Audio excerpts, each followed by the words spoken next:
नमस्कार विद्यार्थी मित्रांनो, सर्वांचं स्वागत आहे करिअर अप या आपल्या अकॅडमीमध्ये. तर आज आपण काय बघणार आहोत, मार्च 2023 ला तुमचा जो पेपर 1 झाला होता, पेपर 1 मधला जो फक्त मॅथ्सचा क्वेश्चन आहे किंवा मॅथ्स, रिझनिंग हे जे रिलेटेड क्वेश्चन्स आहेत ते आपण काय करणार आहोत, ह्या आपल्या आजच्या लेक्चरमध्ये आपण कव्हर करणार आहोत. मार्च 2023 ला जो पेपर झालता त्याच्यामधला सेट ए मधले क्वेश्चन्स आपण घेतलेले आहेत. त्यानुसार आपण एक एक क्वेश्चन बघूया मॅथ्स आणि रिझनिंग संबंधित. तुम्हाला जर काही डाऊट असेल तर तुम्ही काय करा, कमेंटमध्ये लिहा वाटलंच तर. Okay, next. तर बघूया पहिला क्वेश्चन काय दिलं बघा. In a rectangular standing arrangement of persons in 4 rows, each row having 4 persons. 4 row दिलेले आहेत आपल्याला आणि प्रत्येक ह्याच्यामध्ये 4 पर्सन आहेत.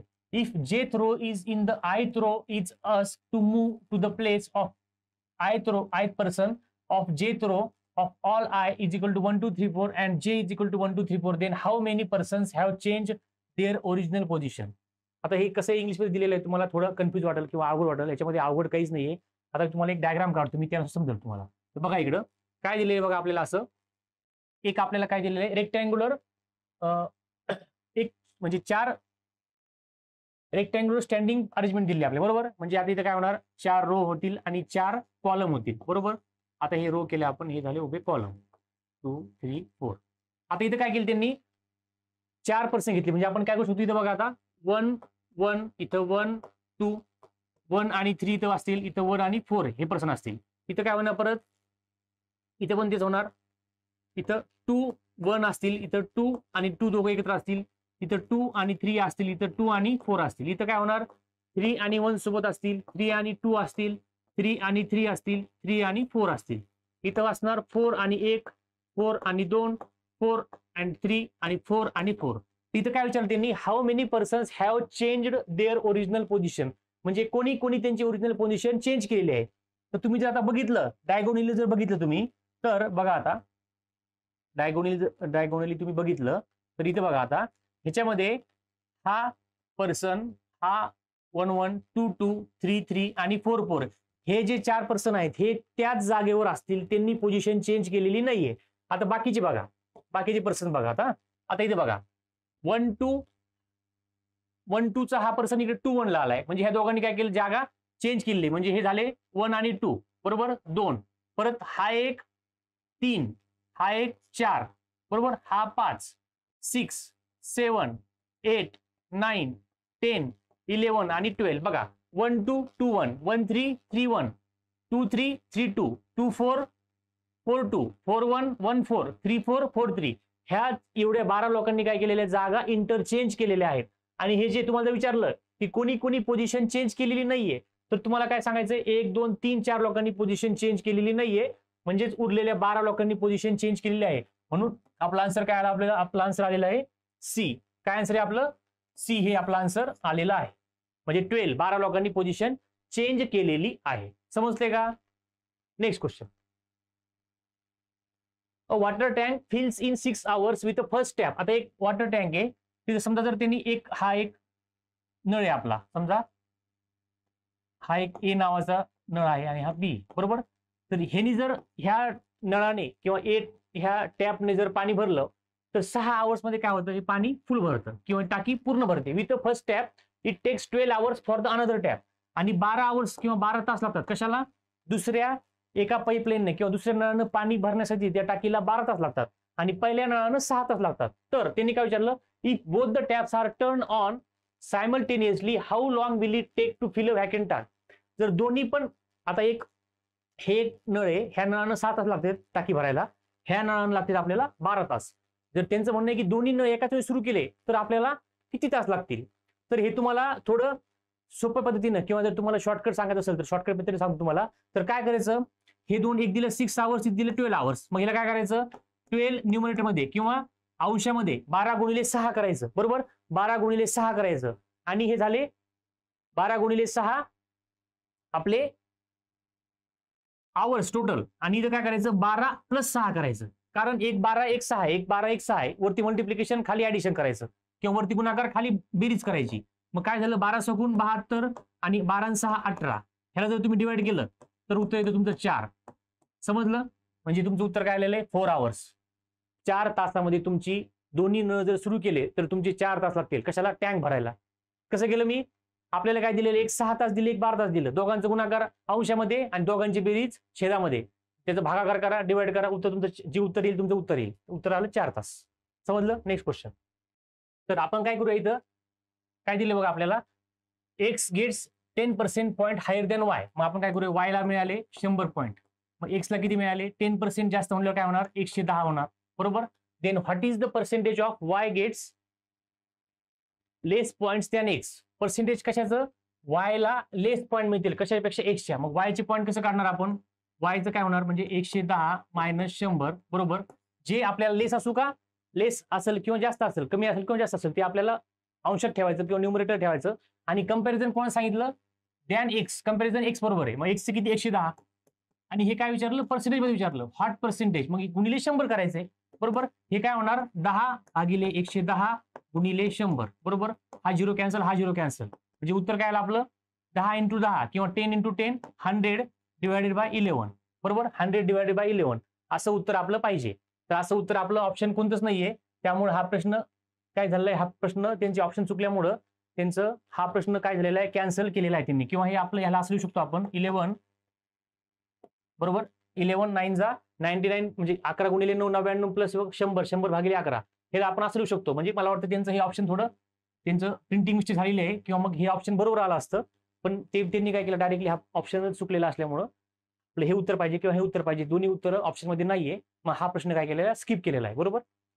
तर आता नेक्स्ट क्वेश्चन बघूया. राणी वाज बिहाइंड शोभा. बरोबर. राणी ही शोभाच्या पाठीमागे होती. ठीक आहे, पहिलं समजलं. हू म्हणजे कोण, शोभा. हू कोणासाठी आहे, इथं instantly शोभासाठी. Who was ahead of Aditi, म्हणजे शोभा काय म्हणजे आदितीच्या अहेड होती, आदितीच्या पुढे होती. ठीक आहे. Who was ahead of Aditi, full stop दिला. नंतर रेहना वाज बिहाइंड आदिती. रेहना कुठे होते, आदितीच्या बिहाइंड होते. रेहना वाज बिहाइंड पाठीमागे होती, कोणाच्या, आदितीच्या. Rehana was behind Aditi and ahead of Rani. बघा, रेहना कुठे होती, आदितीच्या पाठीमागे आणि राणीच्या अगोदर, म्हणून इथं आलं, लिहिलं आपण त्याला. Which is the order, correct order. मग करेक्ट ऑर्डर काय आहे, फ्रंट टू बॅक. फ्रंट म्हणजे इथं फ्रंट हे झाले, हे पुढून पाठीमागे येणार. बरोबर. मग सगळ्यात पहिले कोणी, शोभा.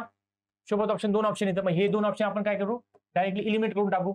सगळ्यात पहिले कोणी, शोभा, नंतर आदिती, मग आदितीच हे ऑप्शन. शोभा, आदिती, रेहना, राणी, म्हणजे आपला आन्सर काय आलेलं आहे, बी आपला आन्सर आलेला आहे.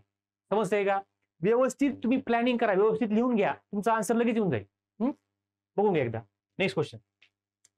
Arrange the following terms in a meaningful logical order indicating a correct sequence. आता काय दिले की आपलं समजा आपण घर बांधतो, तर घर बांधताना सगळ्यात पहिले कोणत्या कोणत्या गोष्टी होतात, सगळ्यात पहिले काय होतात, विंडो होतात का, नाही होत. फाउंडेशन होतं का, नाही होत. हा ठीक आहे, फाउंडेशन होतं का, राईट. सगळ्यात पहिले होतं फाउंडेशन. बरोबर. म्हणजे 4 नंबरचा ऑप्शन बरोबर, म्हणजे 4 ला स्टार्टिंग पाहिजे. म्हणजे इथं हे आणि हे 2 ऑप्शन डायरेक्टली आपण काय करू शकतो, इलिमिनेट करू शकतो. नंतर काय, 4 नंतर 2 आहे, 2 कोण आहे, वाल. मग घरा म्हणजे आपलं जेव्हा आपण फ्लोअर फाउंडेशन करतो किंवा जो पाया करतो, पायानंतर काय होतं, गच्चीत म्हणजे भिंत तयार होतात. किंवा 3 नंबरला काय दिलं, फ्लोअर. का फ्लोअर तयार होतं, फ्लोअर म्हणजे फरशी, तर फरशी तयार होती का, नाही. त्याच्यानंतर काय होतं, आपल्या वॉल्स तयार होतात. म्हणून आपलं काय, आपलं आन्सर आलेले 4 नंतर 2, नंतर 1 नंबरला विंडो तयार होतात. नंतर काय होतं, 5 नंबरला बघा रूफ, 3 नंबरला काय होतं, नंतर फ्लोअर, आणि नंतर सगळ्यात शेवटी तयार होती आपली रूम. फ्लोअरचा अर्थ यांनी काय घेतलेला आहे, फरशी बसवणे. तुम्ही जर मराठीमध्ये बघितलं ट्रान्सलेशन, आपला आन्सर आलेला आहे सी. समजलं. Next question. Horse is a हर्बिओरस animal. हर्बिओरस म्हणजे काय, तो गवत खाणारा प्राणी हे आहे. हॉर्स गवत खाणारा प्राणी आहे. दिस स्टेटमेंट इज अन एक्झाम्पल. हे स्टेटमेंट कशाचं आहे, एक्झाम्पल परसेप्शनचं आहे. बरोबर. परसेप्शनचं एक्झाम्पल आहे. नेक्स्ट, हे त्याच्यामध्ये काही म्हणजे सांगायसारखं काही नाहीये. पुढचा क्वेश्चन घेऊया. Which of the following is the valid conclusion based on the statement given below. Statement काय आहे, सम ॲनिमल्स आर इंटेलिजंट. बरोबर. आता मी काय करतो, इथं काय करतो, वेन डायग्रामचा प्रश्न आहे हा. सम ॲनिमल्स म्हणजे हे ॲनिमल आहे. बरोबर. हा ॲनिमलचा बॉक्स आहे किंवा ही ॲनिमलची डायग्राम आहे. Some animals are intelligent. बरोबर. हा इंटेलिजंट आहे, म्हणजे हे काही हे ॲनिमलचा पूर्ण ग्रुप आहे आणि हा इंटेलिजन्सचा ग्रुप आहे. तर काही प्राणी म्हणजे हे जे मधले आहेत, हे काय, हे ॲनिमल पण आहे आणि इंटेलिजंट पण आहे. म्हणजे काही प्राणी काय आहेत, इंटेलिजंट आहेत. नंतर काय विचारलं त्यांनी, स्टेटमेंट 2 काय, इंटेलिजंट ॲनिमल्स आर मंकी.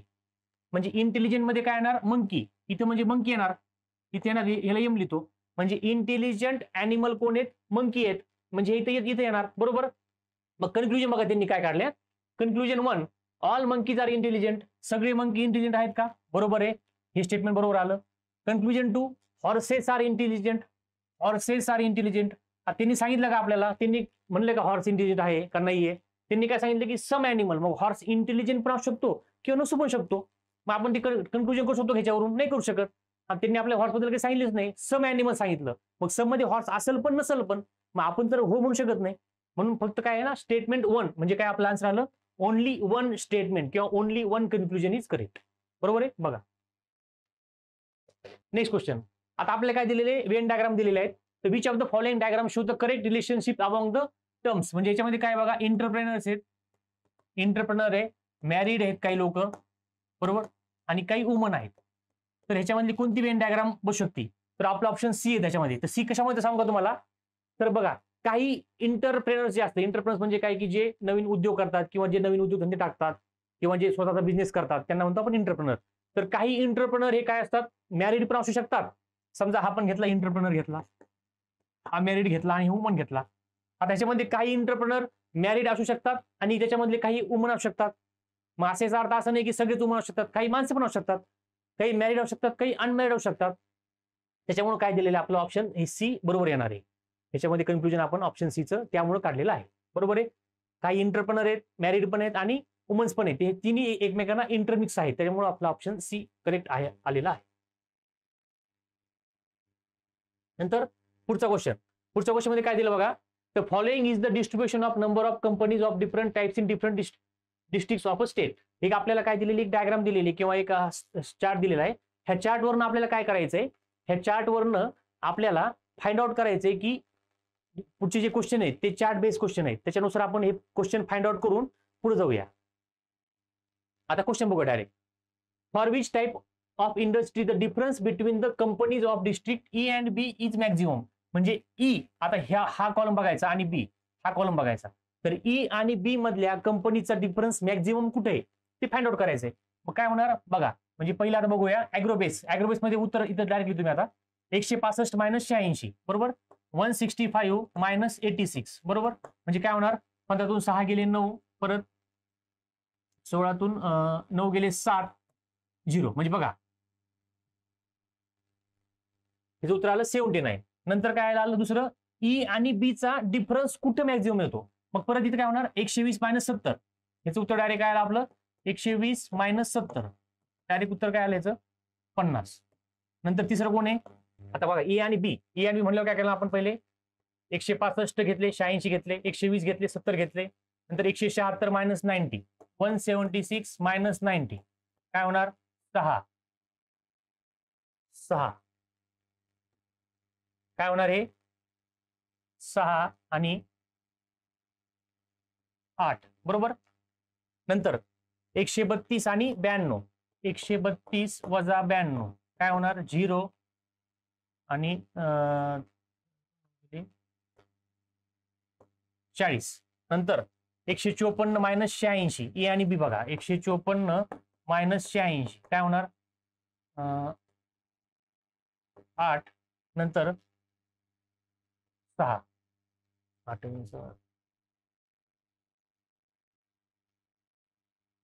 बरोबर. नंतर पुन्हा 166 ए आणि बी बघा, 166 वजा 76, 166 वजा 76 हे काय होणार, 0 9. म्हणजे हे बघा आता सगळ्यात मोठा डिफरन्स कोणाचा आहे, 79 पण 86 नंतर हा 90. म्हणजे सगळ्यात मोठा डिफरन्स कुठे आहे आपल्याला, इथं आलेला आहे 90.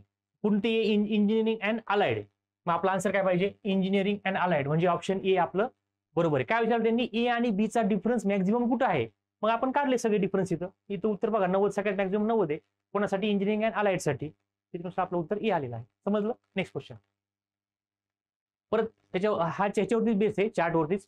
What is the percentage of agrobase industry in district B. आता डिस्ट्रिक्ट बी बघायचा.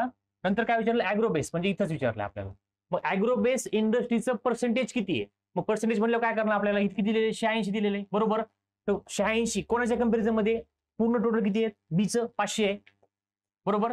गुणिले किती घ्यावं लागेल, 100. कारण पर्सेंटेज काढायचंय. कसं केलं मी, टोटल किती आहेत 500. 500 पैकी बीचे किती आहेत, ॲग्रो बीचे किती आहेत, हे सगळं बी साठी कॉलम आहे. पण त्यांनी विचारलं आपल्याला ॲग्रोबेस किंवा ॲग्रोच्या कृषीच्या धर्तीवरती कोणते कोणते आहेत.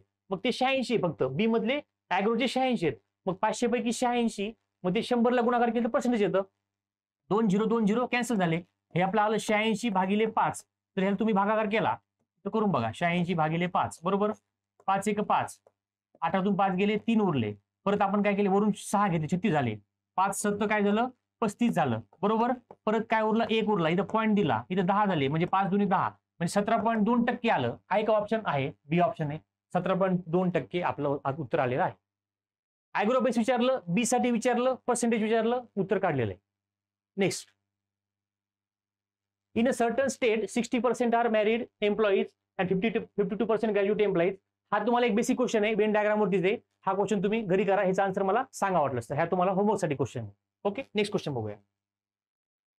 आता परत हा पाय डायग्राम म्हणजे पाय चार्ट वरती क्वेश्चन आहे तुम्हाला. क्वेश्चन नंबर 34 आणि 34 आणि 35, म्हणजे हा सेट ए मधला क्वेश्चन घेतल्यामुळे आपण 34 आणि 35 नंबरचा तिथं क्वेश्चन आहे सेट ए मध्ये. तर काय दिलं बघा, मंथली एक्सपेन्सेस आहे, म्हणजे मंथली खर्च आहे कोणाचे, काही म्हणजे फॅमिली, कोणती तरी फॅमिली असेल त्यांचा खर्च दिलेला आपल्याला. हे पहिले आपण डायग्राम समजून घेऊया. ते फॅमिलीचं काय होतं, 108 डिग्री खर्च, म्हणजे आता सर्कल असतं 360 डिग्रीचं, त्यांचा 108 डिग्री खर्च होतो फूडवरती. इथं म्हणजे टक्केवरच्या ऐवजी डिग्रीमध्ये दिलेलं आहे. 63 डिग्री होते त्यांचं कपड्यावरती खर्च होतो. 72% त्यांचं घराचं रेंट किराया जातो. 27% त्यांचं पेट्रोल गाडीला वगैरे फ्युएल ते जातं. आणि अदर मध्ये काय तर एक्स डिग्री, म्हणजे एक्स डिग्री अदर मध्ये अदर खर्च, उरलेले इतर खर्च काय असेल ते. तर ते आपल्याला डायग्राम दिलेली, ह्याच्यावरती बेस क्वेश्चन बघूया आपण बरोबर. तर question number 1, find the angle in degrees associate with the sector other. म्हणजे ह्याच्यातला अँगल कोणता आहे हा आपल्याला फाइंड आउट करायचा आहे. तर तुम्हाला जरी तुम्ही नीट लक्ष देऊन जर बघितलं ना, तुम्हाला लगेच उत्तर समजेल. बघा, हा इथं डायरेक्टली आहे ना 90 डिग्रीचा अँगल तयार केलेला आहे. किती डिग्रीचा? 90 डिग्रीचा अँगल तयार केलेला आहे. डायग्राम तुम्हाला समजतं, पण कधी कधी काय होतं की समजत नाही आपल्याला. आपल्याला बेसिक माहिती आहे, काय माहिती आहे, वर्तुळाच्या किंवा सर्कलची पूर्ण डिग्री किती, सर्कलचं डिग्री असतं, म्हणजे ट्रायंगलचं असतं 180 डिग्री बेरीज असते. आणि ह्याची काय असते, ट्रायंगलच्या तिन्ही कोणाची असते 180 डिग्री, आणि सर्कलची असते पूर्ण किती असते 360 डिग्री. मग आपण काय करूया, हे सगळ्यांची बेरीज करायची आणि 360 ला इक्वल करायचं. मग सगळ्यात पहिले मी काय करतो, इकडून सुरुवात करतो फूडपासून. बघा, फूड किती आपल्याला दिलेलं, 108 दिलेलं आहे बरं. नंतर क्लोथिंग दिलेलं आहे 63 डिग्री दिलेले आहे बरं. नंतर हाऊस रेंट दिलेलं आहे 72. नंतर काय दिलेलं आहे, 27% फ्युएल दिलेलं आहे. आणि काय दिलेलं आहे, एक्स हे माहित नाही आपल्याला काढायचं. आणि हे सगळे कुठं असणार आहे, इक्वल, हे 360 डिग्री असेल. सगळ्यांची बेरीज किती असणार आहे, 360, किंवा कारण सर्कलची 360 असते. करायचं, अधिक बेरीज करा. बघा काय होतं उत्तर येतं. 8 आणि 3 11, 11 आणि 2 13, 13 आणि 7 20, म्हणजे 0 2 हातचे आले. 2 आणि 2 4, 4 आणि 7 11, 11 आणि 6 17, 17 2 आले आपले. नंतर काय केलं आपण, 2 आणि 7 9, 9 6 15, 15 आणि 2 हातचे काय झाले 17, 7 1 परत हातचा आला आपला. मग परत काय होणार, एक इथे कुठे 1 आणि 2 270 बरोबर. म्हणजे हे आणि हे अधिक एक्स ला एक्स असंच ठेवलं, हे झालं 360 डिग्री, किंवा ह्याला डिग्री लिहा किंवा असं, ठीक आहे. मग परत काय होणार, आपल्या एक्सची व्हॅल्यू काढायची. मग एक्सची व्हॅल्यू कसं काढणार आपण, 360 डिग्री हे एक्स ला प्लस मध्ये, 270 एक्स ला अधिक मध्ये. मग इकडे आल्यानंतर काय होतील, वजा होतील. 270 डिग्री इकडे वजा होतील, म्हणजे आपलं एक्स येणार. म्हणजे काय होणार, 360 मधून 70 270 गेले, म्हणजे काय होतं बघा 90 डिग्री. म्हणजे एक्सचं उत्तर काय आलं 90 डिग्री. म्हणजे आपलं आन्सर काय आलं बघा 90 डिग्री. आहे का उत्तर? बघा, म्हणजे तुम्ही डायग्राम बघितले पण तुम्हाला सांगितलं मी हा 90 डिग्रीचा कोण दिसतोय मला, पण जरी समजलं नाही किंवा जरी ठीक आहे डायग्राम नुसार आपण उत्तर देऊ शकत नाही, डायग्राम कधी कधी चूक पण शकते. त्याच्याऐवजी सगळ्यात सोपं काय आपल्याला, त्यांच्या वर्तुळाचे सगळे बेरीज किती होती 360 होती, सगळ्यांचं आपण ऍडिशन टाकली आणि एक्स ठेवला. एक्सची व्हॅल्यू काढण्यासाठी 270 त्या साईडला पाठवलं, आपलं उत्तर आलं डायरेक्टली 90 डिग्री. समजलं? आता परत एक क्वेश्चन ह्याच्यावर बघूया. Find the percentage of expenses on sector food. म्हणजे फूड सेक्टर, म्हणजे फूड काय 108 डिग्री, ह्या फूड वरती किती टक्के खर्च झालेला आहे. मग कसं काढणार आपण, फूड किती दिलेलं आहे आपल्याला बघा 108 डिग्री दिलेलं आहे, पण कोणापैकी सगळ्यात म्हणजे सगळे मिळून किती आहे, सर्कल 360 डिग्री. आपण आता बघितलं 360च्या 108 डिग्री फूड आहे, पण आपल्याला ते टक्केवारी विचारली. मग आपण काय करणार, मल्टिप्लाय करणार 100 टक्केवारी विचारली म्हणून. 0 0 काय झालं, कॅन्सल झालं बरोबर. परत आता काय करणार आपण, 2चा पाडा, 2 2 पंचे 10, हे होणार 36 चा 18 होणार. काय होणार, 18 2 36 होणार. परत पुढं काय होणार, आता पुढं तुम्हाला जर 18चा टेबल येत असेल किंवा 18चा पाडा येत असेल, 18 1 18 आणि 18 सख अष्टोदर्शी, म्हणजे वर काय राहिले बघा 6 गुणिले 5 राहिले. वर काय राहिले 6 गुणिले 5, म्हणजेच काय होणार 30%. 30% म्हणजे ऑप्शन काय आलं आपलं बी. कसं केलं आपण, आपल्याला विचारलं फूड बद्दल विचारलं, मग फूड ठेवला आपण अंशामध्ये 108, पूर्ण किती 360, आणि गुणिले 100 काय केलं, टक्केवारी काढायची. जर त्यांनी विचारलं असतं हाऊस रेंटचं, मी काय केलं असतं, मग हाऊस रेंट सपोज विचारलं त्यांनी, मी काय केलं असतं, 72 भागिले 360 गुणिले 100, जे उत्तर येईल तुमचं ते उत्तर जे असेल ते असेल तुमचं हाऊस रेंटला किती टक्के खर्च होतो त्यांचा सरासरी. म्हणजे तसं तुम्ही प्रत्येकाचं फाइंड आउट करू शकता. समजलं? पुढे क्वेश्चन नाही, ठीक आहे. तर अशा प्रकारे आपण काय केलेलं आहे, मार्च 2023 साली तुमचा जो सेटचा पेपर झालता, त्या सेटच्या पेपर मधले जो त्याच्यामधला जो एबीसीडी जो असतो आपला, त्याच्यातला आपण सेट ए घेतला होता. ते सेट ए मधले आपण जे मॅथ्सचे किंवा लॉजिकल रिझनिंग किंवा जे बेसिक जे क्वेश्चन आहेत सगळे मॅथ्सचे रिलेटेड, ते आपण काय केले सगळे याच्यामध्ये कव्हर केले. तर आपण काय करूया, असेच आपण नेक्स्ट सिरीज आपण पुढची काय करूया, पुढच्या वर्षीचा क्वेश्चन घ्या. म्हणजे पुढच्या वर्षीचा आपण काय करूया आता नेक्स्ट लेक्चरमध्ये, पुढच्या वर्षी म्हणजे मागच्या त्याच्या अगोदरच्या वर्षीची झालता किंवा म्हणजे असेच प्रत्येक वर्षीचे आपण काय करणार आहोत, मॅथ्सचे PYQ आपण ह्याच्या लेक्चरमध्ये आपण सिरीजमध्ये घेणार आहोत. तर कोणाला काही डाऊट असेल किंवा काही क्वेश्चन असेल किंवा काही असेल तर तुम्ही हे करा. आणि आपलं टेलिग्राम चॅनल तुम्ही जॉईन करा. आपलं करिअर अप अकॅडमीचं आपलं युट्यूब चॅनल पण आहे, त्याला तुम्ही सबस्क्राईब करा. आणि करिअर अप अकॅडमीचं आपलं गुगल प्ले स्टोअरवरती काय आहे, आपलं ॲप आहे, ते ॲप तुम्ही डाउनलोड करा. त्याच्यावर वेगवेगळे कोर्सेस आहेत. परत तुम्हाला काही नोट्स पाहिजे असतील किंवा काही तुम्हाला टेस्ट सीरीज पाहिजे असतील, ते सुद्धा आपण तिथं काय केलेलं आहे, लॉन्च केलेले आहेत एकदम मिनिमम प्राइसमध्ये. तर तुम्ही त्याचा काय करू शकता, अवश्य लाभ घेऊ शकता. आणि आपल्या मित्रांना मैत्रिणींना पण काय करा, चॅनल शेअर करा आणि त्याबद्दल थोडी माहिती सांगा. ओके, थँक्यू, धन्यवाद.